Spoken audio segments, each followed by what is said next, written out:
Road మీద ఒక అమ్మాయి పరిగెడుతూనే ఉంటుంది. ఆమె వెనక పడుతూ ఉన్న రౌడీలు ఆమెను తరుముతూ ఉంటారు. ఆమె ఎంతలా పరిగెడుతున్నా ఆమె మనసు శరీరం అలసిపోతున్నా కళ్ళ వెంట కన్నీళ్ళు కంటి నిండా చెంపల మీద జారి వర్షం పడుతుంది కూడా చూసుకోకుండా ఆమె అడుగులు ఎక్కడ ఆగకుండా ఉంటాయి. ఇంతలో ఆమె మీదకి ఫాస్ట్గా దూసుకొస్తున్న లారీ ఆమె చూసుకోకుండా అలాగే వస్తుంటే ఇంకొక క్షణంలో ఆమె ప్రాణం పోతుంది అనగా లారీ కింద పడకుండా ఒక అతను పట్టుకొని ఉసురుగా పక్కకు లాగి అక్కడి నుంచి వెళ్ళిపోతాడు. అడుగులు ఆగిన ఆ అమ్మాయి మోకాళ్ళ మీద అక్కడే కింద కూర్చొని ఉండిపోతుంది. అప్పుడే ఆమె ఫోన్కి వస్తున్న ఫోన్ కాల్ చూసి భయంగా ఆమె చేతులు వణుకుతూ ఉంటే కంగారుగా ఫోన్ కాల్ లిఫ్ట్ చేసి హలో అని అంటుంది. అవతల వైపు ఉన్నవాళ్ళు క్రూరంగా నవ్వుతూ ఏంటి ఇంకా నీ వాళ్ళు ఎక్కడ ఉన్నారో తెలియదా? నా మనుషులు నిన్ను ఇంకా వెంటాడుతూనే ఉన్నారా? అయినా నువ్వు నా నుంచి ఎలా తప్పించుకోవాలి అనుకున్నావే? నువ్వు నా నుండి తప్పించుకొని ప్రశాంతంగా బ్రతకాలి అనుకుంటున్నావా? మర్యాదగా నేను చెప్పిన అడ్రస్కి 20 నిమిషాల్లో రా, లేదంటే మీ వాళ్ళ ప్రాణాలు పోతాయి అని అతను కోపంగా అరుస్తూ ఉంటే ఆ అమ్మాయి ఏడిస్తే ఒకసారి ప్లీజ్ వాళ్ళు ఏం చేయకండి, మీరు చెప్పినట్లే వచ్చేస్తాను, మీరు ఏం చెప్తే అదే చేస్తాను, మా అమ్మ వాళ్ళను ఏం చెయ్యొద్దు అని కన్నీళ్లతో ఏడుస్తుంటే అతను కోపంగా ఏడుస్తూ ఏం చెయ్యాలో చెయ్యొద్దో చెప్పే రైట్స్ కూడా నీకు లేదు, నోరు మూసుకొని 20 మినిట్స్ లోపు ఇక్కడికి రా, లేదంటే అక్కడ నీ వాళ్ళ ప్రాణాలతో పాటు నీ ప్రాణాలు కూడా పోతాయి అని అతను కాల్ కట్ చేస్తాడు. ఇంద్రభవనం లాంటి ఇంట్లో సోఫాలో కూర్చొని ఆలోచిస్తూ నువ్వు ఎప్పటికైనా నా సొంతం కావాలి, నిన్ను అలా వదిలేస్తా అనుకున్నావే? జీవితంలో నువ్వు చేసిన తప్పేంటో నీకు తెలిసేలా చేస్తాను. బ్రతికి ఉన్నంతకాలం నా కాళ్ళ కింద చెప్పులా నిన్ను ఉంచకపోతే నా పేరు రుద్రనే కాదు అని అతను కోపంగా అనుకుంటూ ఆమె రాక కోసం ఎదురు చూస్తూ ఉంటాడు. అతను కోపం ఆమె మీద ప్రతీకారంలా మారిపోతుంది. అతను ఆమె ఎప్పుడెప్పుడు వస్తుందా, ఆమెను ప్రతి నిమిషం ఎప్పుడు నరకం చూపిద్దామా అని ఎదురు చూస్తూ ఉన్న సమయంలో అక్కడికి వచ్చిన రుద్ర ఫ్రెండ్ రుద్ర వైపు కోపంగా చూస్తూ అతని ఎదురుగా కూర్చొని అసలు ఏం చేస్తున్నావో అర్థమవుతుందా రుద్ర? ఇదే కనుక ఆంటీ అంకుల్కి తెలిస్తే చాలా ఇబ్బంది పడతావు, పైగా ప్రియా గురించి ఆలోచించావా అని తన ఫ్రెండ్ అంటుంటే రుద్ర అతని వైపు కోపంగా చూసి get lost in my house అని కోపంగా అరుస్తాడు. రుద్ర అని వచ్చిన అతని వాయిస్కి రుద్ర కోపంగా సాగర్ నా మాటకి ఎదురు చెప్తున్నావా అని రుద్ర అరిచేసరికి సాగర్ అక్కడ ఒక్క నిమిషం కూడా ఉండకుండా వేగంగా బయటికి అడుగులు వేస్తాడు. మరోవైపు జోరున వర్షం కురుస్తుంటే ఆమెకు ఎటువైపు వెళ్ళాలో తెలియకుండా అతని ఇంటి అడ్రస్ ఎలా తెలుసుకోవాలి అని ఆలోచిస్తూ సగం సమయం అక్కడే గడిపేస్తూ ఉంటే మరోసారి రుద్ర నుండి వస్తున్న ఫోన్ కాల్కి భయంగా కాల్ లిఫ్ట్ చేసి సార్ అని వణుకుతూ ఉన్న గొంతుతో అంటుంటే లొకేషన్ పంపించాను చూడు అని అతను కాల్ కట్ చేసేసరికి రుద్ర పంపించిన లొకేషన్ చూసి భయంగా ఇప్పుడు ఇక్కడికి వెళ్ళాలి అంటే కనీసం గంట పైనే పడుతుంది, నేను అంత ఫాస్ట్గా ఎలా వెళ్ళగలను అని అనుకుంటూనే ఆమె నడకకి అడుగులు తోడవుతూ పరుగులాంటి నడకతో పరిగెడుతూనే ఉంటుంది.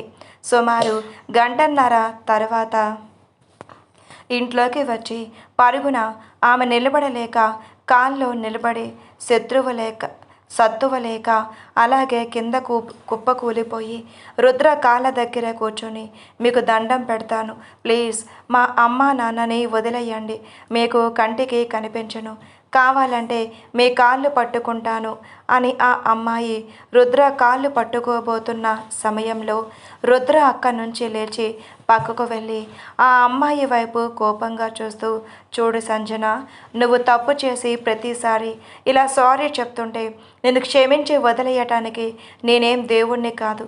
నువ్వు నా విషయంలో ఎంత పెద్ద తప్పు చేశావో నీకు ఇప్పుడే అర్థం కాదు. జీవితాంతం నీకు గుర్తుండేలా చేస్తాను అని రుద్ర మాట్లాడుతూ ఉండగానే అక్కడికి వచ్చిన సావిత్రి రమేష్ గారు వాళ్ళని చూసి, మామ్, మీరు ఎప్పుడైనా రావటం అని ఆనందంగా అడుగుతాడు.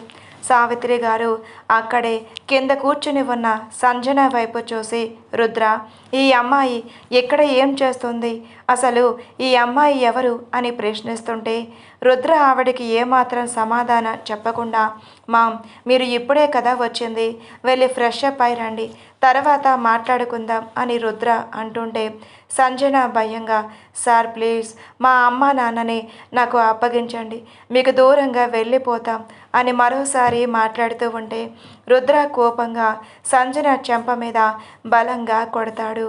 గత 2 రోజుల నుంచి సరైన తిండి లేక రుద్ర టెన్షన్తో ఆమె సతమతం అవుతూ ఉంటే తల్లి తండ్రిని కిడ్నాప్ చేసిన రుద్ర ఇటు ఆమెకు ప్రతి నిమిషం నరకం చూపిస్తూ ఉన్న ఆమె మనసు శరీరం అలసిపోయి కష్టంగా అనిపిస్తున్న సమయంలో అతను కొట్టిన దెబ్బ ఆమెకు ఇంచుమించు స్పృహ తప్పేలా చేస్తుంటే సావిత్రి గారు సంజన పడకుండా పట్టుకుంటారు. సంజనాని కింద పడకుండా పట్టుకున్న సావిత్రి గారు రుద్ర వైపు కోపంగా చూస్తూ, రుద్ర అని అరుస్తుంటే, మామ్, దీనికి మీకు ఎలాంటి సంబంధం లేదు. ఈ విషయంలో మీరు అసలు మాట్లాడితే నేను మీ కంటికి కూడా కనిపించను అని రుద్ర ఇస్తున్న వార్నింగ్కి సావిత్రి గారు మౌనంగా మారిపోయి సంజనాని అక్కడే ఉన్న సోఫాలో కూర్చోబెట్టి మౌనంగా ఒక పక్కన నిలబడతారు. రుద్ర అక్కడే టేబుల్ మీద ఉన్న వాటర్ తీసుకొని ఆ వాటర్ గ్లాసులో వంపి ఫోర్సుగా సంజన మొహం మీద కొడతాడు. ఆ వాటర్ పడిన ఫోర్సుకి సంజన భయంగా కళ్ళు తెరిచి చుట్టూ చూస్తోంది. రమేష్ గారు, రుద్ర ప్లీజ్ ఆడపిల్ల విషయంలో ఇలా చెయ్యవద్దు అని అంటుండే, డాడీ, ఇది నా విషయంలో ఏం చేసిందో నీకు అసలు తెలియదు, ప్లీజ్ మీరు ఇందులో మాట్లాడవద్దు అని రుద్ర కోపంగా చెప్తూ, ఇప్పుడే వస్తాను, వెయిట్ చేయి అని తన రూమ్లోకి వెళ్ళి తను ముందుగా రెడీ చేసుకొని ఉన్న ఫైల్ తీసుకొని వచ్చి సంజన మీద విసురుగా వేస్తాడు. అసలు రుద్ర ఏం చెయ్యాలి అనుకుంటున్నాడో అర్థం కాక అయోమయంగా ఉన్న సంజన ఆ ఫైల్ చూసి ఆశ్చర్యంగా అలాగే ఉండిపోతుంది. సావిత్రి, రమేష్ గారు వాళ్ళు కూడా రుద్ర చేస్తున్న పని ఏంటో అర్థం కాక మౌనంగా అలా చూస్తూ ఉంటే సంజన కనీసం ఆ ఫైల్లో ఏముందో చదివే అవకాశం కూడా ఇవ్వకుండా, నువ్వు వెంటనే ఈ ఫైల్ మీద సైన్ చేస్తే ఎప్పటికిప్పుడే మీ అమ్మ నాన్న నీ కళ్ళ ముందు ఉంటారు అని రుద్ర చెప్పేసరికి సంజన మరి ఒక్క నిమిషం కూడా ఆలోచించకుండా ఆ ఫైల్ మీద సైన్ చేస్తుంది. ఫైల్ ఏంటో కూడా చదవకుండా సైన్ చేస్తూ ఉన్న సంజన వైపు స్మైల్తో చూస్తూ, ఈ రోజుతో నీ జీవితం నా కాళ్ళ కింద చొప్పులా మారుతుంది అని అనుకుంటూ ఎవరికో కాల్ చేసేసరికి సంజన వాళ్ళ పేరెంట్స్ని తీసుకొని అక్కడికి వస్తారు. సంజన తల్లి తండ్రిని చూశాక అమ్మ, నాన్న అంటూ వాళ్ళ దగ్గరకు వెళ్ళి వాళ్ళని హత్తుకొని ఏడుస్తూ, అమ్మ నాకు భయంగా ఉంది, ఇక్కడి నుంచి వెళ్ళిపోదాం, ప్లీజ్ నాన్న మీరైనా ఇక్కడి నుంచి పదండి అని తీసుకుని వెళ్తూ ఉంటే రుద్ర సంజన వైపు కోపంగా చూస్తూ చిటిక వేయగానే సంజన రుద్ర చిటిక వేసిన సౌండ్కి భయంగా అక్కడే నిలబడిపోతుంది.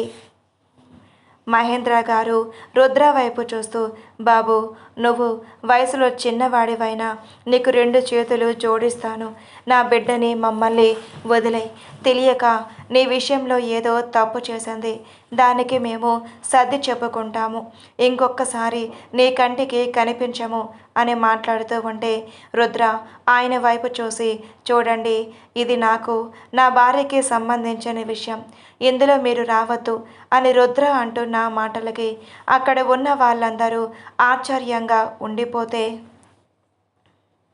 నా భార్య అన్న పదం దగ్గరే సంజన ఆగిపోతుంది. సావిత్రి గారు మొదటగా చేరుకొని రుద్ర దగ్గరకు వెళ్ళి కోపంగా రుద్ర చెంప మీద కొట్టి, అసలేం ఆలోచిస్తున్నావో కొంచెమైనా అర్థమవుతుందా? నువ్వు ఇప్పుడు సంజనాని నీ భార్యగా అనుకుంటే ఇంతకు ముందు నీకు జరిగిన ఎంగేజ్మెంట్లో ప్రియాని భార్యగా అందరికీ అనౌన్స్మెంట్ చేశావు కదా, మరి ఇప్పుడు తన పరిస్థితి ఏంటి? ప్రియా వచ్చి అడిగితే ఏ సమాధానం చెప్తావు అని సావిత్రి గారు కోపంగా అరుస్తూ ఉంటే, అసలు నాకు ప్రియా ఇష్టం లేదు. తనని కేవలం ఆఫీస్ వీల్ కోసం తనని పెళ్లి చేసుకోవాలి అనుకున్నాను. అలాగే ఇంకొక విషయం, సంజన అంటే కూడా నాకు ఇష్టం లేదు. తన మీద పగతో మాత్రమే తనని పెళ్లి చేసుకోవాలి అనుకుంటున్నాను.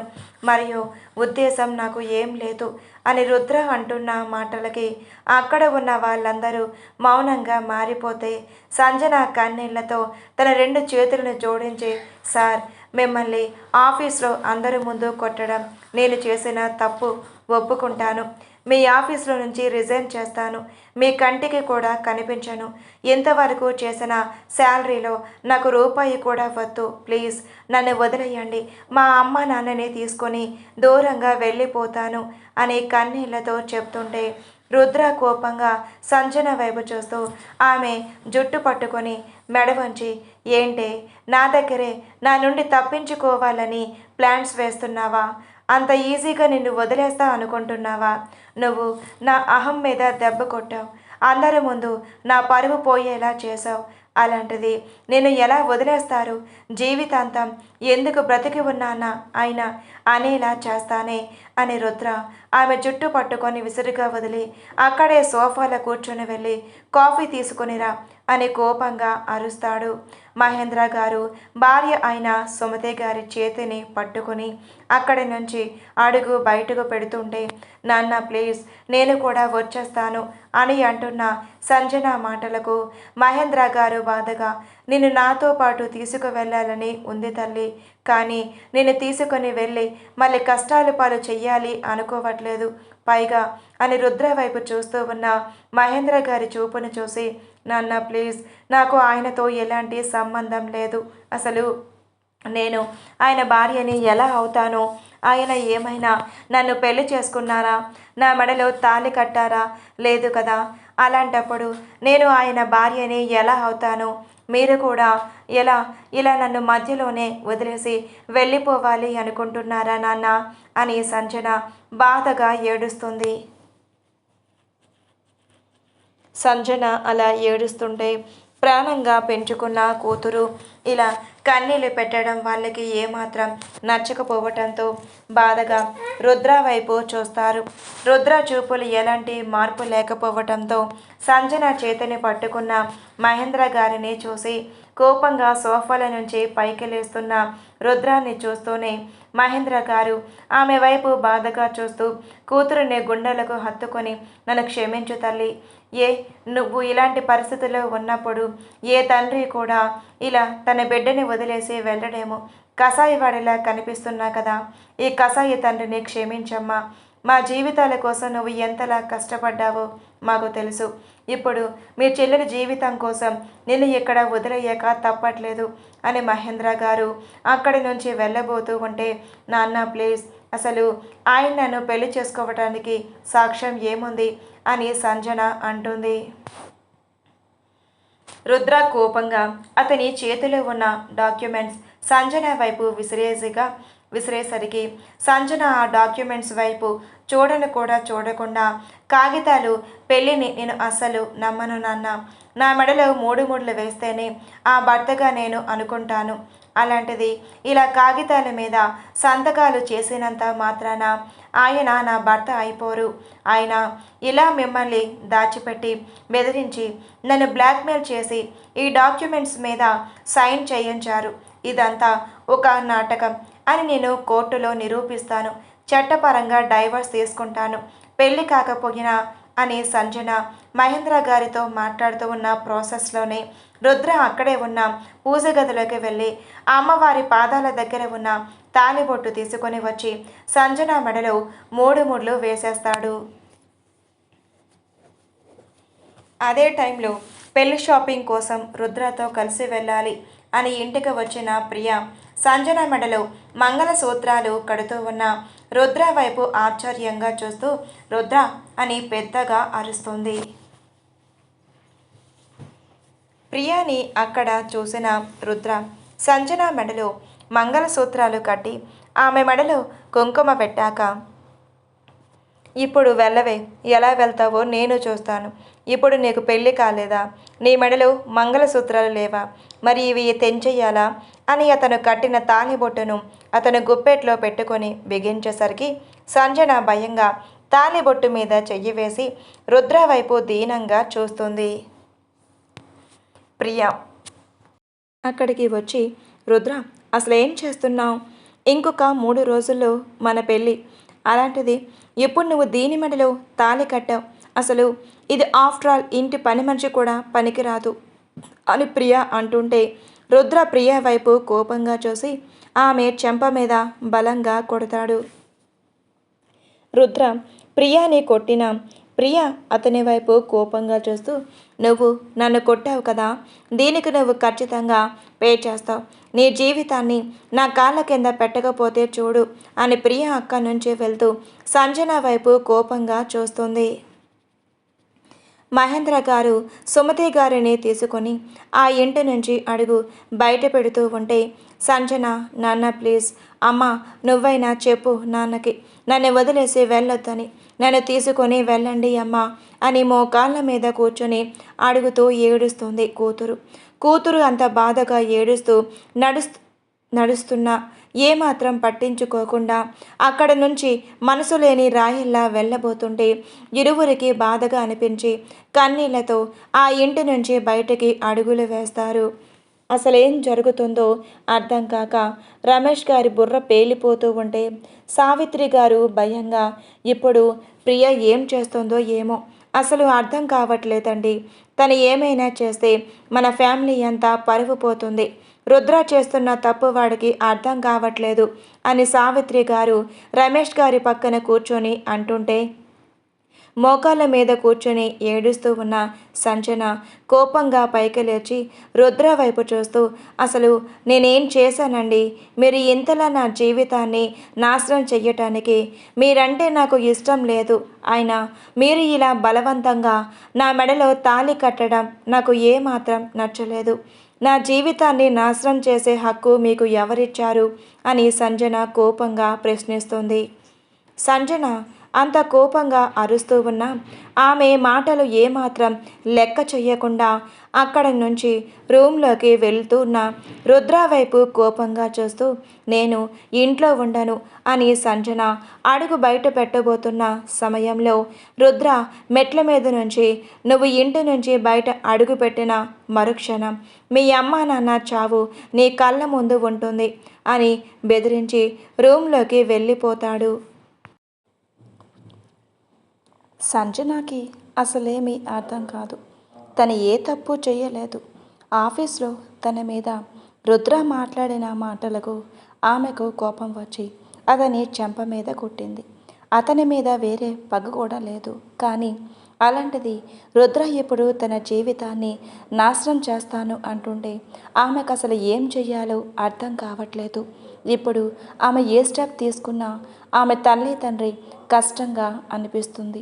ఏం చెయ్యాలో ఆలోచిస్తున్న సంజన అక్కడే ఉన్న సావిత్రి రమేష్ గారి దగ్గరకు వెళ్ళి, మీరైనా చెప్పండి మేడం, అసలు నా తప్పేం లేదు సార్ అని సంజన ఏదో అంటూ ఉంటే అప్పుడే రూమ్లో నుంచి రుద్ర కోపంగా, కాఫీ తీసుకునిరా అని అరిచేసరికి సంజన బాధగా సావిత్రి గారి వైపు చూస్తుంది. కిచెన్ అటువైపు ఉంది, వెళ్ళు అని సావిత్రి గారు చెప్పేసరికి సంజన ఇంకా చేసేదేం లేక కిచెన్లోకి వెళ్తుంది. ఆమె మనసు ఎక్కడ ఉందో కూడా తెలియకుండా రుద్ర కోసం కాఫీ ప్రిపేర్ చేసి రూమ్లోకి తీసుకుని వెళ్తుంది. రుద్ర బెడ్ మీద కూర్చొని ఆలోచిస్తూ ఇక్కడితో సంజన నా జీవితంలోకి తెచ్చుకున్నాను. మరి ప్రియ తన చాప్టర్ ఎలా క్లోజ్ చేయాలో నాకు తెలియకుండా తను చేసిన పనులన్నిటికీ తను ఖచ్చితంగా నా దగ్గర రిజల్ట్ తీసుకుంటుంది. తన ఫ్రెండ్స్ ముందు నన్ను అవమానించిన తనకి నా జీవితంలోకి వచ్చే ఛాన్సే లేదు అని రుద్ర అనుకుంటూ ఉన్న సమయంలోనే సంజన రూమ్ డోర్ సౌండ్ చేస్తోంది. లోపలికి రా అని వినిపించిన రుద్ర వాయిస్కి సంజన భయంగా రూమ్లోకి వెళ్ళి అతని ఎదురుగా నిలబడి కాఫీ కప్ చేతిలో పెట్టుకుని ఉంటుంది. రుద్ర ఆమె వైపు కోపంగా చూస్తూ, ఏంటి మాటలు రావా, మూగదానివా, వచ్చినప్పుడు కాఫీ ఇవ్వటం తెలియదా, లేదంటే కాఫీ తీసుకోండి అని చెప్పడం కూడా నీకు చేత కాదా అని రుద్ర అరుస్తుంటే సంజన ఏమాత్రం మాట్లాడకుండా అతని వైపు అలాగే చూస్తూ మౌనంగా ఉంటుంది.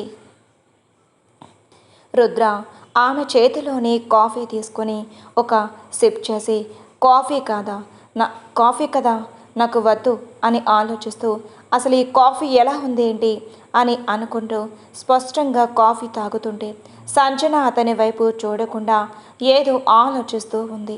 కాఫీ బాగా చేసావు అని రుద్ర అంటున్న మాటలకి ఈ లోకంలోకి వచ్చి ఏంటి నేనేమైనా తప్పు చేశానా అని సంజన అంటుంటే నువ్వు తప్పు చేయలేదు, కాఫీ టేస్ట్ ఎలా ఉందో నువ్వు కూడా చేస్తావా అని రుద్ర అంటుంటే సంజనకి ఏం అర్థం కాక రుద్ర వైపు అలాగే చూస్తుంది. ఏంటి అలా చూస్తున్నాం, కాఫీ టేస్ట్ కావాలా అని రుద్ర కప్పులో కాఫీ అతని నోట్లో సగంగా పోసుకొని కాలుతూ ఉన్న లెక్క చేయకుండా సంజన పెదవులను అందుకుంటాడు. ఆమె గొంతులోకి చేరుతున్న కాఫీ ఆమె నోటికి ఉప్పగా అనిపిస్తుంటే స్పష్టంగా చల్లగా దిగబట్టి తన చేతికి బిగించి రుద్రాని ఏమీ అనలేక తను చేసిన తప్పుకి మౌనంగా ఆ శిక్షని అనుభవిస్తుంది. పూర్తిగా కాఫీతో ఆమె నోరు అంతా ఉప్పగా మారిపోతుంటే ఆ కాఫీ పాపం ఎలా తాగుతారు అని అనుకుంటున్న సమయంలోనే రుద్ర పూర్తిగా ఆ కాఫీ కసం పోయేలా ఆమె పెదవులను అందుకుని ముద్దులోని గాఢతను పెంచుతూ ఆమెను తనకి హత్తుకుంటూ అక్కడే ఉన్న గోడకి అదిమి ఆమెకు బలంగా ముద్దు పెడుతుంటే సంజన అతని నుండి దూరం జరగాలి అనుకుంటున్నా అతను పట్టుకున్న ఆమె నడుం మీద చెయ్య ఆమెను మరింత అతనిలోకి అదుముకుంటుంది. సంజన కన్నీళ్ళు ఆమె చెంపల మీదకు జారి అతని చెంపలకి చేరుతుంటే విసిరి ఆమెను వదిలి దూరం జరిగి కాఫీ కప్ని నేల మీదకి వదిలేస్తాడు. కింద పడి పగిలిన కాఫీ కప్ చూసి సంజన కంగారుగా అయ్యో అని అడుగు వేసేంతలో ఆమె కాలు చిన్నగా గ్లాస్ గుచ్చుకుంటుంది. అయినా కూడా అతనిలో ఎలాంటి మార్పు రాకుండా అక్కడే బెడ్ మీద కూర్చొని సంజన వైపు చూస్తుంటే సంజన అక్కడంతా క్లీన్ చేసి తన కాలికి ఉన్న గ్లాస్ పీసుని కష్టంగా తీయటానికి ప్రయత్నిస్తుంది.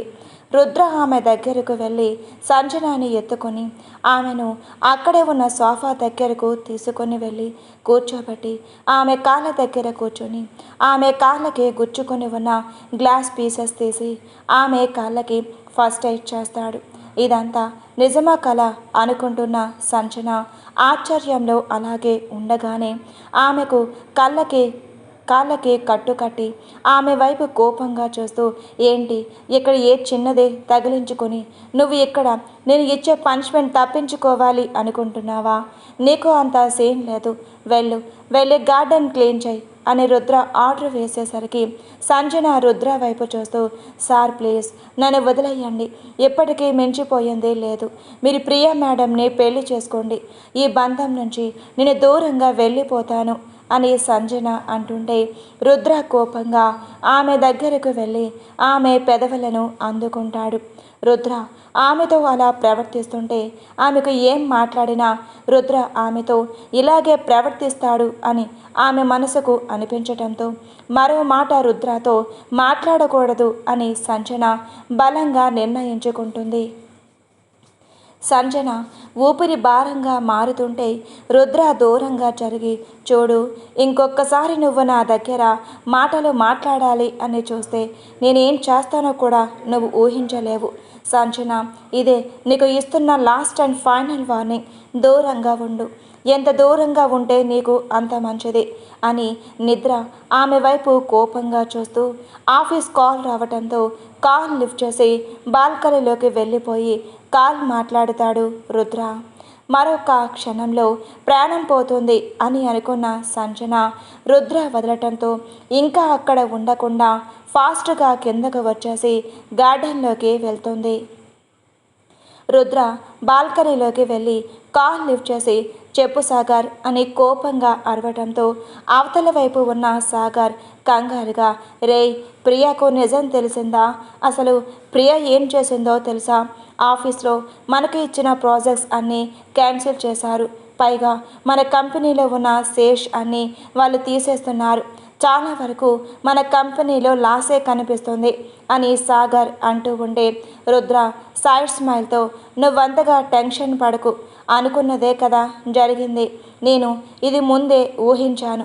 నేనేం చెయ్యాలో నీకు తర్వాత చెప్తాను. ఇప్పుడైతే నువ్వు టెన్షన్ తీసుకోవద్దు. నువ్వు మెయిన్ మౌనిక దగ్గరకు వెళ్ళు అని రుద్ర అంటుంటే సాగర్ టెన్షన్గా, రుద్ర, నువ్వేం మాట్లాడుతున్నావు? ఇప్పుడు తన దగ్గరకు ఎందుకు? నేను వెళ్ళను. కావాలంటే ఇంకెవరినైనా పంపించు అని మాటకి సాగర్ ఎదురు చెప్పటంతో రుద్ర కోపంగా, ఏంటి అని అరుస్తాడు. ప్లీజ్ రుద్ర, తన దగ్గరికి నేను వెళ్ళను అంటే తను నన్ను అని సాగర్ ఏమీ చెప్పలేక మౌనంగా మారిపోతే, సరే వెయిట్, నువ్వు వెళ్ళకు, తనే నీ దగ్గరికి వచ్చేలా చేస్తాను అని రుద్ర అంటూ ఉంటే, ఇవ్వద్దు ఇవన్నీ వద్దు, వెళ్తాను, రేపు నైట్ బయలుదేరుతాను అని సాగర్ చెప్తుంటే సాగర్ మాటకి మరో మాట తోవలేకుండా, నువ్వు ఇప్పుడే మౌనిక దగ్గరకు వెళ్ళాలి, తనను తీసుకుని ఈవినింగ్ కల్లా ఇంట్లో ఉండాలి అని రుద్ర స్ట్రిక్ట్గా వార్నింగ్ ఇవ్వడంతో సాగర్ ఇంకా చేసేదేం లేక మౌనిక దగ్గరకు బయలుదేరుతాడు. రుద్ర ఇంటి నుండి కోపంగా వెళ్ళిన ప్రియ నేరుగా ఇంటికి చేరుకొని తన హాల్లో ఉన్న ఐటమ్స్ అన్నీ పగలగొడుతూ ఏడుస్తూ, నాన్న, రుద్ర నన్ను మోసం చేశాడు, వాడిని ఎలా అయినా నాశనం చెయ్యాలి అని పెద్దగా అరిచేసరికి ప్రియ వాళ్ళ నాన్నగారు, నువ్వంతగా టెన్షన్ పడకు తల్లి, మనము వాడి ఆఫీస్కి ఇచ్చిన ప్రాజెక్ట్స్ అన్నీ క్యాన్సిల్ చేద్దాం, పైగా షేర్స్ కూడా మనమే ఎక్కువగా ఉన్నాయి కాబట్టి అవన్నీ మనమే తీసుకుందాం అని ప్రియ ఏడవటం చూసిన ప్రియ వాళ్ళ నాన్నగారు రుద్ర కంపెనీతో ఉన్న డీల్స్ మొత్తం క్యాన్సిల్ చేసుకుంటారు. బాల్కనీలో ఉన్న రుద్ర కాల్ కట్ అయిన తర్వాత అక్కడ నిలబడి కొంచెం సేపు ఆలోచిస్తూ ఉంటే గార్డెన్లోకి వెళ్ళిన సంజన అక్కడ ఉన్న పూల మొక్కలు క్లీన్ చేస్తూ, అసలు ఏం జరుగుతుంది నా జీవితంలో? కేవలం 2 రోజుల్లో ఇలా నా జీవితం ఇక్కడికి వచ్చి పడింది. అసలు ఎందుకు సార్కి నేను చెప్తే అర్థం కావట్లేదు. దూరంగా వెళ్ళిపోవాలి అని ఎంత ప్రయత్నిస్తున్నా వెళ్ళనివ్వకుండా ఎందుకు ఇలా చేస్తున్నారు? అతనంటే నాకు ఇష్టం లేదు అని తెలుసు కదా, మరి ఎందుకు నా జీవితాన్ని ఇలా నాశనం చెయ్యాలని అనుకుంటున్నారు? మీకు ఏ అన్యాయం చేశాను? ఆయనే కదా దీనంతటికీ కారణం. నాదేమైనా తప్పుందా అని సంజన ఆలోచిస్తూ ఉంటుంది. సంజన ఆలోచనలు అన్నీ ఒక విధంగా ఉండకపోతుండే ఆమె ఆలోచనలు అన్నీ పక్కన పెట్టి అక్కడే ఉన్న పూల మొక్కల దగ్గర కూర్చొని ఆలోచిస్తూ అసలు తను ఎలా రుద్ర జీవితంలోకి వెళ్ళిందో గుర్తు తెచ్చుకుంటుంది. మహేంద్ర సుమతి గారికి సంజనతో పాటు ఇంకొక అమ్మాయి కూడా ఉంటుంది. ఇద్దరు చిన్నప్పటి నుంచి బాగా చదువుకుంటూ అల్లరి చేస్తూ పెరిగారు. సంజన మంచిగా చదువుకునే అమ్మాయి. తనకు ఫ్రీ చదువు కావటంతో మహేంద్ర గారు పెద్దగా ఖర్చు లేకుండా సంజన చదువు కొనసాగుతుంది. ఆమె మెడిల్ స్టూడెంట్ కాబట్టి ఆమెకు రుద్ర వాళ్ళ ఆఫీస్లోనే జాబ్ వస్తుంది. రమేష్ గారు ముందు CEO MDగా వర్క్ చేసిన రుద్ర అప్పటికి తన ఫారెన్లో ఉండటం వల్ల ఈ ఆఫీస్ చూసుకోకుండా ఫారెన్ కంట్రీలో మెయిన్ బ్రాంచెస్ స్టార్ట్ చేయాలి అని అక్కడ ఒక బ్రాంచ్ స్టార్ట్ చేసి అది ముందుకు వెళ్ళటంతో రమేష్ గారు సావిత్రి గారు వాళ్ళు ఎప్పుడు చూసినా ఇక్కడికి వచ్చి నువ్వు లేకుండా మేము ఉండలేకపోతున్నాం అని చెప్పడంతో రుద్ర ఇండియా వచ్చేస్తాడు.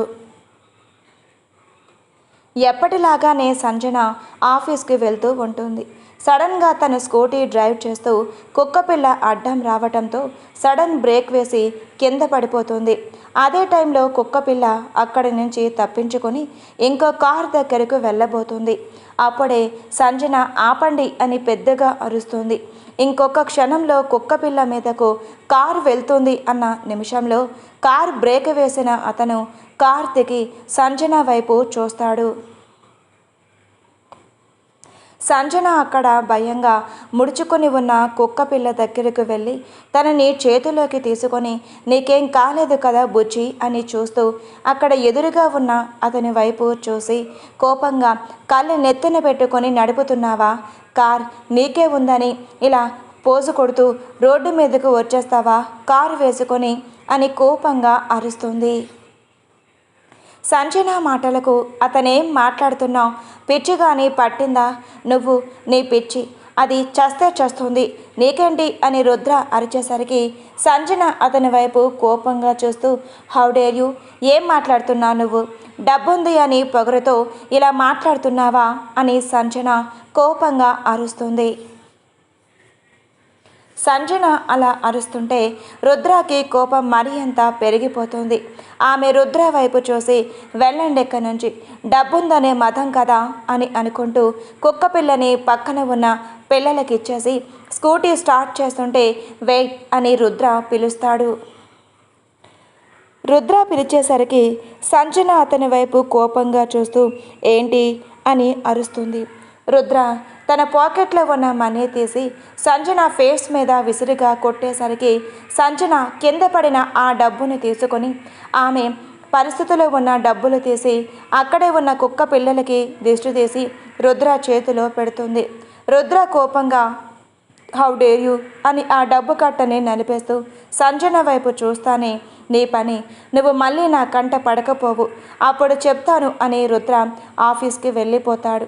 సంజన జాగ్రత్తగా చూసుకోండి, ఇంకొకసారి రోడ్డు మీదకు రానివ్వద్దు అని పిల్లలకి చెప్పి తను కూడా ఆఫీస్కి టైం అవ్వటంతో వాచ్ చూసుకొని భయంగా హో గాడ్ ఈరోజేంటి ఇంత లేట్ అయిపోయాను, మేనేజర్తో చావే నాకు అని అనుకుంటూ ఆఫీస్కి వెళ్తోంది సంజన. మేనేజర్ సంజన రావటంతో సంజన వైపు కోపంగా చూస్తూ ఇంకా ఎంత లేట్ మేడం గారు, ఎండి సార్ కూడా వచ్చేశారు, ఈరోజు కొత్త సార్ వస్తున్నారు అని తెలుసు కదా, మన ఎండి సార్ వాళ్ళ అబ్బాయి ఈరోజు మన ఆఫీస్ మొత్తం ఆయన సొంతం చేసుకుంటున్నారు అని నీకు తెలియదా అని మేనేజర్ చెప్తూ ఉంటే సంజన భయంగా సారీ సార్ అని చెప్తూ అక్కడి నుంచి తన క్యాబిన్లోకి వెళ్ళి వర్క్ చేసుకుంటుంది సంజన. అలా ఆ రోజు గడిచిపోతే మరుసటి రోజు రుద్ర తన ఎండి అని తెలుసుకున్న సంజన అతనికి ఎదురుపడాలి అన్న భయంగా మారిపోతుంది. సంజన అక్కడే వర్క్ చేస్తుంది. అక్కడే ఉన్న సీసీ ఫుటేజ్లో వర్క్ ఎంప్లాయీస్ని చెక్ చేసిన రుద్రకి అర్థమవుతుంది. తనకి ఒక ఇంపార్టెంట్ ఫైల్ ఇచ్చి వర్క్ చేయమని చెప్తాడు. ఆ వర్క్ చెయ్యని సంజన ఏదో హడావిడిలో వర్క్ చేసి రుద్రకి ఇస్తుంది. రుద్ర ఆమె వర్క్ గమనిస్తూనే ఉన్నా ఆమెకు ఎలాంటి ప్రశ్న వేయకుండా ఎలా వర్క్ కంప్లీట్ చేస్తుందో అని ఆలోచిస్తూ ఉంటాడు. ఇంతలో సైట్ చూడటం కోసం వెళ్ళాలి అని ఫాదర్ చెప్పటంతో రుద్ర సాగర్ అక్కడికి వెళ్ళిపోతారు.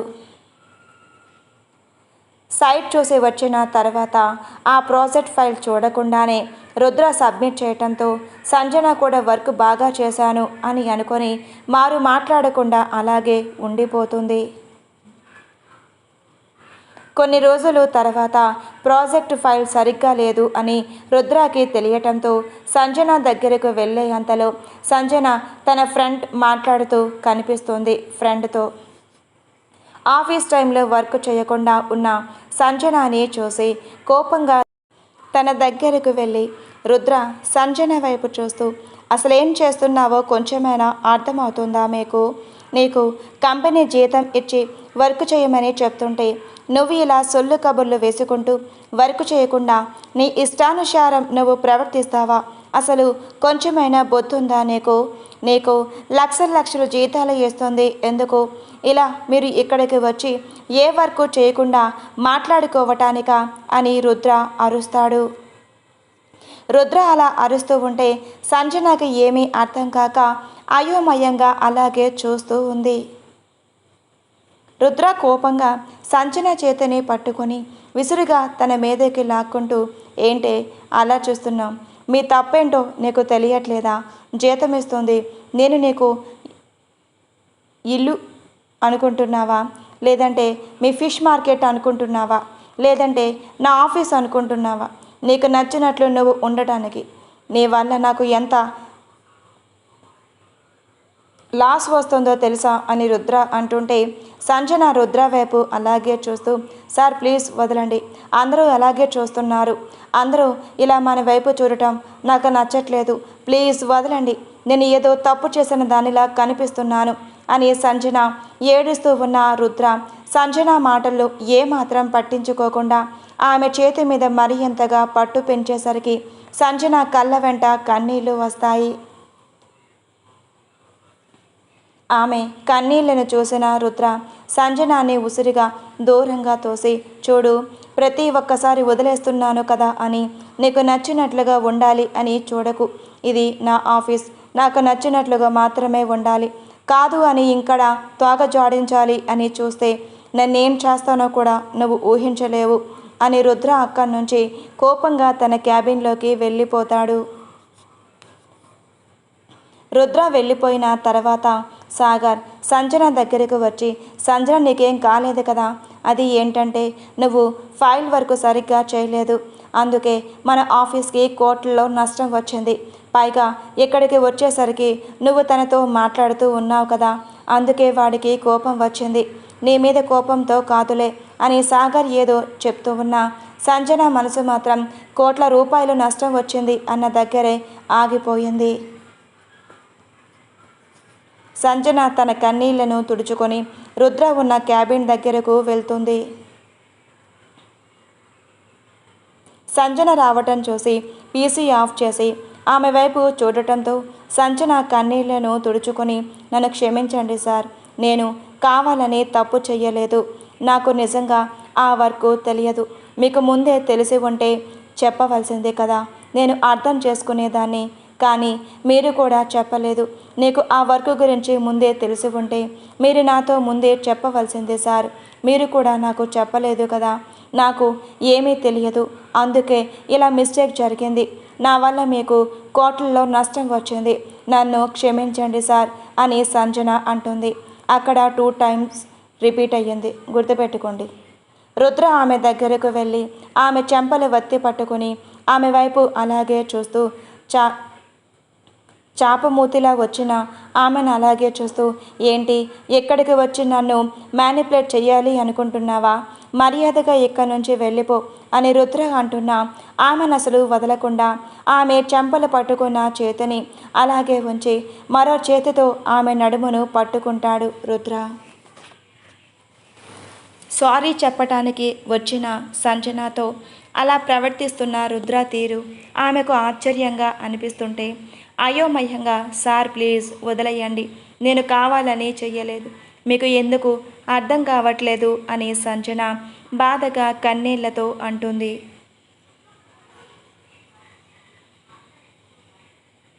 ఆమె కన్నీళ్లను చూసిన రుద్ర ఆమె పెదవులను అందుకుంటాడు. సంజన రుద్ర తీరు అతనికి అర్థం కాకపోతుంటే అతనిని కొడుతూ అతన్ని దూరంగా తోస్తుంది. ఆమె ఎంతలా అతన్ని కొడుతూ ఉన్నా కూడా ఇంకా దూరం జరగకుండా ఆమెను ఇష్టం వచ్చినట్లుగా ముద్దు పెట్టుకొని దూరం జరిగి, ఇక్కడి నుంచి వెళ్ళిపో, నేనేం చేస్తానో కూడా నువ్వు ఊహించలేవు అని రుద్ర అంటూ ఉండేసరికి సంజన భయంగా అక్కడి నుంచి వెళ్ళిపోతుంది. 2 రోజులు అయినా ఆఫీస్కి రాదు సంజన.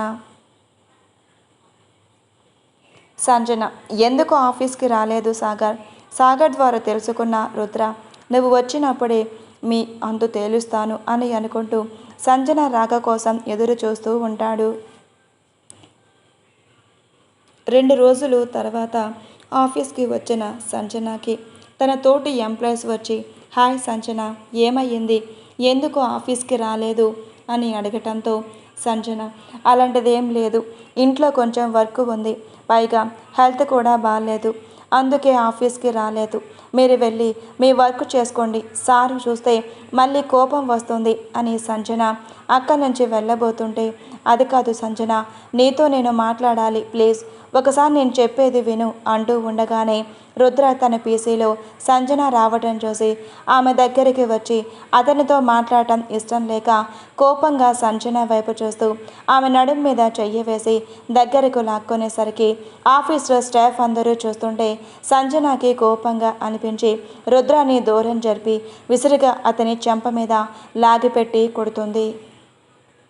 చిన్నప్పటి నుంచి అతని ఒంటి మీద ఒక దెబ్బ కూడా పడకుండా పెరిగిన రుద్ర ఈ నిమిషం సంజన అలా కొడుతూ ఉంటే అతనికి మరీ ఎంత కోపం వచ్చి సంజన మీద ఆ కోపం చూపించలేక అందరి ముందు తను కొట్టడం ఇష్టం లేక కోపంగా తన చేతి పిడికిలి బిగించి సంజన వైపు కోపంగా చూస్తాడు.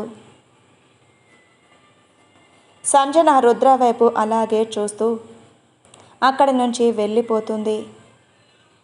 అలా ఆఫీస్లో జరిగిందంతా రుద్ర గుర్తు చేసుకున్న సంజన, ఇందులో నా తప్పేముంది, మొత్తం సార్ తప్పే కదా ఉంది, అయినా కూడా ఇలా ఎందుకు చేశారు, ఆయనకి నేనంటే ఇష్టం లేదు కదా, అసలు నా జీవితంలోకి ఎందుకు వచ్చారు, ఇక్కడి నుంచి వెళ్ళిపోవాలి అనిపిస్తుంది నాకు, ఇక్కడ ఉండాలని లేదు అని సంజన కన్నీళ్లను పెట్టుకుంటూ అక్కడ ఉన్న పూల మొక్కలతో చెప్తుంది. మరోవైపు మౌనిక కోసం వెళ్ళిన సాగర్ కాలేజ్ గేట్ ముందు ఆగి ఆమె కోసం వెయిట్ చేస్తూ ఉంటే తన ఫ్రెండ్స్తో మాట్లాడుతూ చిల్ అవుతూ వస్తూ ఉన్న మౌనిక సాగర్ని చూసి సంతోషంగా సాగర్ దగ్గరకు పరుగున వెళ్తుంది. సాగర్ మౌనికను చూసి చిరాగ్గా ఫేస్ పక్కకు తిప్పుకుంటుంటే మౌనిక అతని ఎక్స్ప్రెషన్స్ గమనించి, నా దగ్గరకు రావటం ఇష్టం లేనప్పుడు రాకుండానే ఉండొచ్చు కదా, నిన్ను ఎవరు రమ్మని చెప్పారు, వచ్చి ఇలా నాకు కోపం తెప్పించే బదులు రాకుండానే ఉండొచ్చుగా, మా అన్నయ్య వచ్చి తీసుకొని వచ్చేవాడు కదా అని మౌనిక కోపంగా అంటుంది. ఏయ్, ఇంకొక్క మాట మాట్లాడకుండా నోరు మూసుకొని బైక్ ఎక్కు, మీ అన్నగాడు పంపిస్తేనే వచ్చాను, నాకేం సరదా లేదు నీ దగ్గరకు రావటానికి, అసలు నువ్వంటేనే నాకు ఇష్టం లేదు, అలాంటిది నీకోసం వస్తా అని ఎలా అనుకుంటున్నా, వాడు చెప్తేనే వచ్చాను అని సాగర్ అంటాడు. సాగర్ మాటలకి మౌనిక మనసు బాధగా అనిపిస్తూ ఉన్నా, సరే నా కోసం రాలేదు, అన్నయ్య కోసమైనా వచ్చావు, సరేనా, ఒప్పుకుంటున్నాను, సారీ, ఇంకొకసారి నిన్ను హర్ట్ అయ్యేలా నేను మాట్లాడను. అవును, నువ్వు ఎవరినో ప్రేమించావు కదా, ఆ మ్యాటర్ ఎంతవరకు వచ్చింది, అన్నయ్యకి చెప్పావా అని మౌనిక అడుగుతుంది. సాగర్ మౌనిక వైపు అలాగే చూస్తూ, అసలు ఇదంతా నీకెలా తెలుసు చెప్పవే అని కోపంగా అంటుంటే, నాకు తెలుసు, నువ్వు నా దగ్గర ఏం దాచవులే, నాకు చెప్పటం ఇష్టం లేకపోతే కూడా చెప్పొద్దు, సరేనా, నీకు నచ్చినట్లు నువ్వు ఉండు అని మౌనికకి సాగర్ అంటే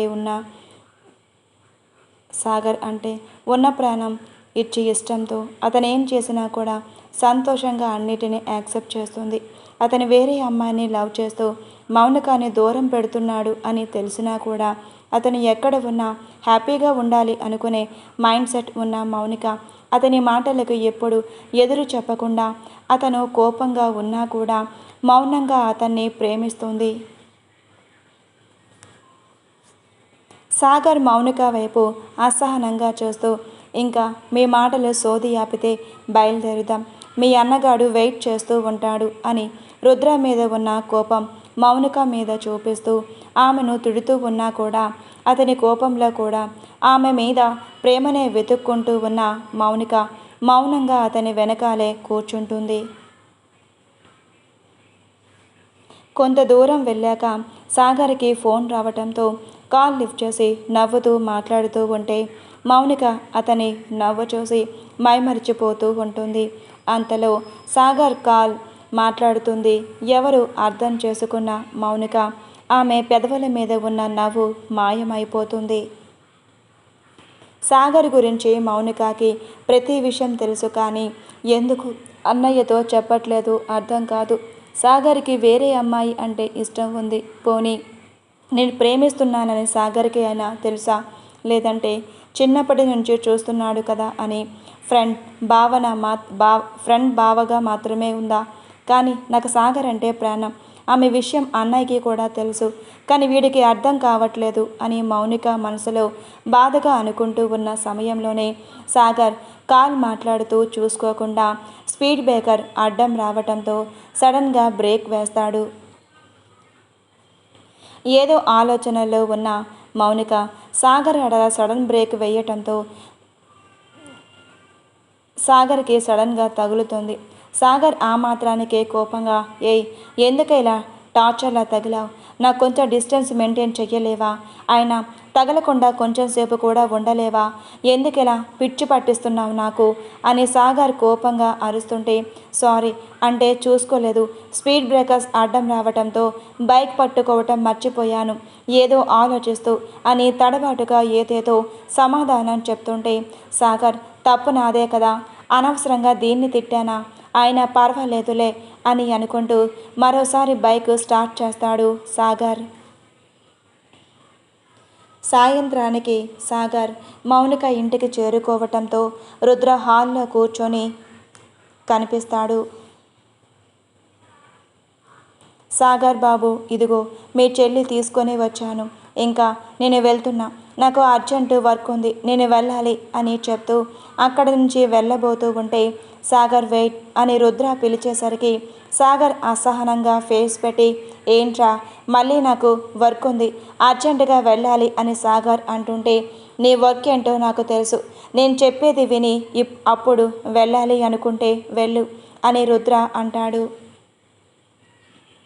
రుద్ర మాటలకి సాగర్ అసహనంగా ఫేస్ పెట్టి, సరే ఏంటో చెప్పు అని అంటుంటే, రాబోయే వారం రోజుల్లో నీకు మౌనికకి పెళ్ళి అని సాగర్కి రుద్ర చెప్పేసరికి సాగర్ అసలు ఏం వింటున్నాడు అర్థం కాక ఆశ్చర్యంగా అలాగే ఉండిపోతాడు. మౌనిక అయోమయంగా రుద్ర వైపు అలాగే చూస్తుంటే, నువ్వు రూమ్లోకి వెళ్ళరా అని రుద్ర చెప్పిన మాటకి మౌనిక అక్కడి నుంచి రూమ్లోకి వెళ్ళిపోతుంది. సాగర్ ఆలోచనల్లో నుంచి బయటకు వచ్చి, ఏం మాట్లాడుతున్నావురా నువ్వు?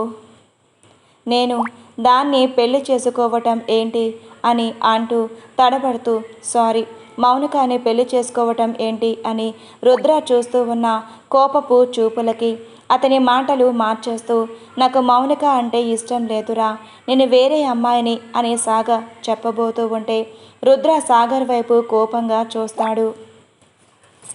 రుద్ర అలా కోపంగా చూసేసరికి సాగర్ కంగారుగా, అది కాదు రుద్ర, నేను చెప్పేది ఒక్కసారి విను, తనని నేను కాలేజ్ డేస్లో ఉన్నప్పటి నుంచి లవ్ చేస్తున్నా, నీకు ఎందుకు అర్థం కావట్లేదు అని సాగర్ అంటుంటే, చూడు సాగర్, నా డెసిషన్ ఫైనల్, నువ్వు నన్ను కాదు అని ఏమీ చెయ్యలేదు అని రుద్ర అక్కడి నుంచి లేచి సంజన అని అరిచేసరికి కిచెన్లో ఏదో వర్క్ చేస్తూ ఉన్న సంజన కంగారుగా అక్కడికి వచ్చి, రూమ్లో నా చెల్లెలు ఉంది, తన దగ్గరికి వెళ్ళు అని సంజనకి చెప్పి అక్కడి నుంచి నేరుగా ఆఫీస్కి స్టార్ట్ అవుతాడు.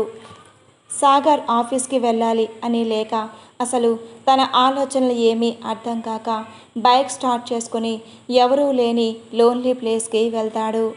సాగర్ ఆలోచనలు అన్నీ ఎటువైపు వెళ్తున్నాయో అర్థం కాక ఏదో ఆలోచిస్తూ ఉంటే ఇంతలో తన ఫోన్ స్క్రీన్ మీద డిస్ప్లే అవుతూ ఉన్న నెంబర్ చూసి కాల్ లిఫ్ట్ చేయాలా వద్దా అని ఆలోచిస్తూనే సగం సమయాన్ని గడిపేస్తూ ఉన్న సాగర్ ఇంతలో మరోసారి కాల్ రావటంతో ఈసారి కాల్ లిఫ్ట్ చేయకుండా ఉండలేక, చెప్పు అని అంటాడు.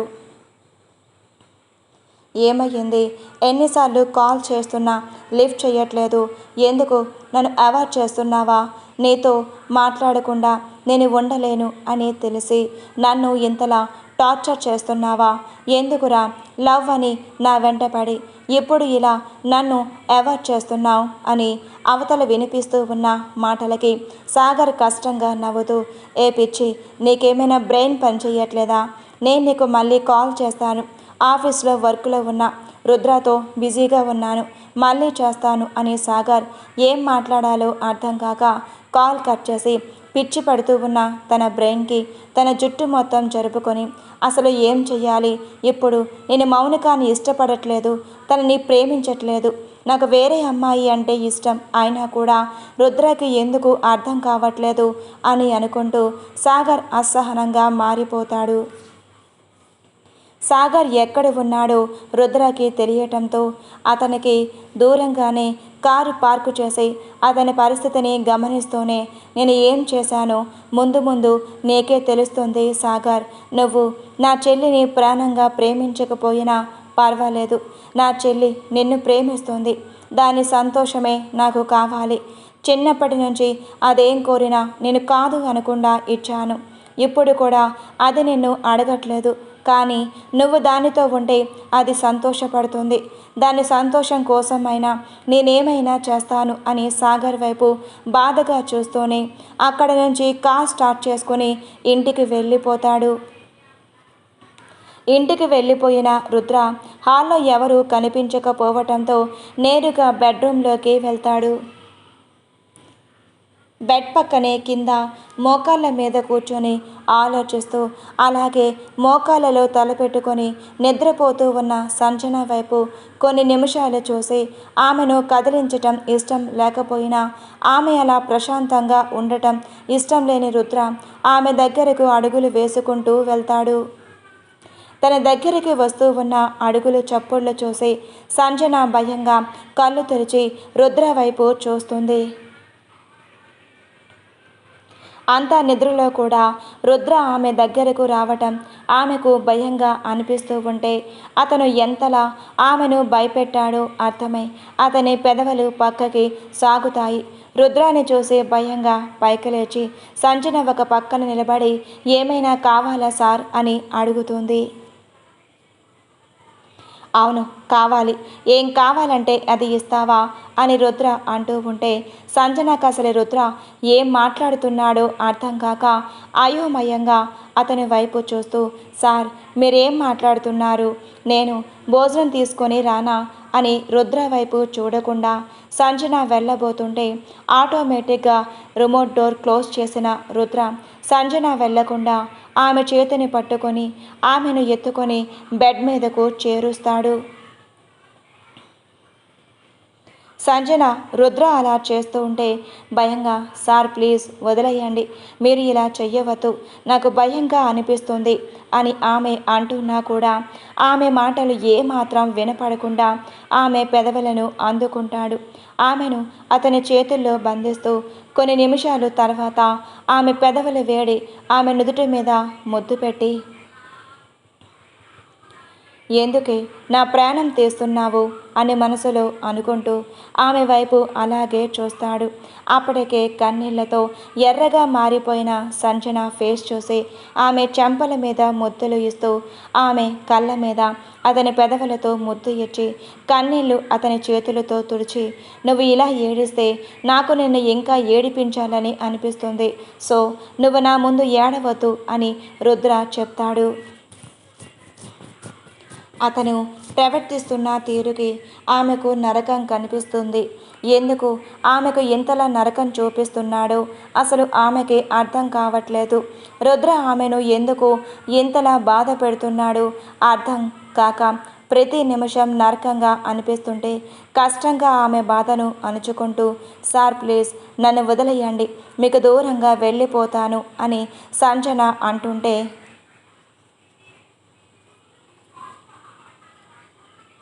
అప్పటి వరకు ఆమెతో నార్మల్గా ఉండాలి అనుకున్న రుద్ర సంజన మాట్లాడిన ఆ మాటకు అతనికి కోపం వచ్చి ఆమె చెంప మీద బలంగా కొడతాడు. సంజన రుద్ర కొడతాడు అని ఊహించకపోవటంతో అతను కొట్టిన దెబ్బలకు చెంప మీద చెయ్యి వేసుకొని కన్నీళ్లతో అతని వైపు భయంగా చూస్తుంది.